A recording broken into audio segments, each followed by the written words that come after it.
যে এখানে ফাউন্ডাররা যারা আসছে এরা বলতেছে যে ভাই আমার 2 কোটি টাকা, হ্যাঁ আমার টিমের মধ্যে এখন 7 জন আছে, খুবই কষ্ট করতেছি, আমার আসলে স্ট্রাকচারটা কি হওয়া উচিত। আমি বলছি যে আপনার চ্যাটজিপিটি আছে, নিজে চিন্তা করেন, একটা আর্ট পেপার নেন, আঁকেন, যদি না পারেন তাইলে আপনি চ্যাটজিপিটিরই বলেন যে আমার টিম সাইজ হচ্ছে গিয়ে এত, আমি এত টাকা করতেছি, এত কাস্টমার আমার মান্থলি আছে, এত রিটার্ন পাশে, তুমি আমার একটা টিম স্ট্রাকচার চাও যেটা আমার জন্য আইডিয়াল হতে পারে।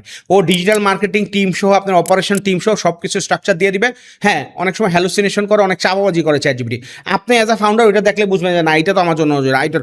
ওইখান থেকে আপনি কি করলেন, টাইমটা সেভ করে ফেলেন। সো এই যে টাইম সেভ করার জন্য মানে প্রচুর জিনিস আছে। আপনি মনে করেন যে কথার কথা আপনার টেলিসেলস টিম আছে, এখন টেলিসেলস টিমের আপনার 25 জন এজেন্ট আছে, সে তারা কথা বলতেছে, তাদের কল ডিউরেশন, কে কতগুলা কল করছে, কতগুলা না করছে, সব ডিটেইল আপনার সিআরএম এর মধ্যে আছে। বাংলাদেশে আইহেল্প বিটি আছে, জিপ্লেক্স আছে, হ্যাঁ আপনার এখানে আরেকটা নতুন একটা সিআরএম আসছে, মুস্তাফিজ ভাইয়ের এটা নামটা ভুলে গেলাম, স্মার্টকম আছে, এইরকম আছে। তো আপনি কি করতে পারেন, এই যে যারা এদের এফিসিয়েন্ট, আসলে কত পার্সেন্ট এফিসিয়েন্ট, কে এফিসিয়েন্টলি কথা বলতেছে, কে বেশি কথা বলতেছে, কে কম কথা বলে কনভার্সন হচ্ছে, সব কিন্তু আপনার ডেটা আছে, কিন্তু আপনি অ্যানালাইজ করতে পারছেন। এই দামটা নেন, চ্যাটজিপিটির কাছে নেন, যা বললেন যে দিস ইজ আ দাম ফ্রম মাই টেলিসেলস টিম, এই তুমি আমার এই হলো গিয়ে কলামগুলো আছে, এই এজেন্ট আছে, তুমি আমাকে বাই করে দাও যে কোন এজেন্ট সবচেয়ে কম কথা বলে সবচেয়ে বেশি করছে, এবং কোন এজেন্টগুলো অন্যান্য অ্যাভারেজে যেসব এজেন্টের কথা বলছে তার চেয়ে কম কথা বলছে, কোন এজেন্টগুলো অ্যাবভ অ্যাভারেজ কাজ করছে, কাকে কাকে ফায়ার করতে হবে, কাকে কাকে প্রমোশন দিতে হবে, সব দাও।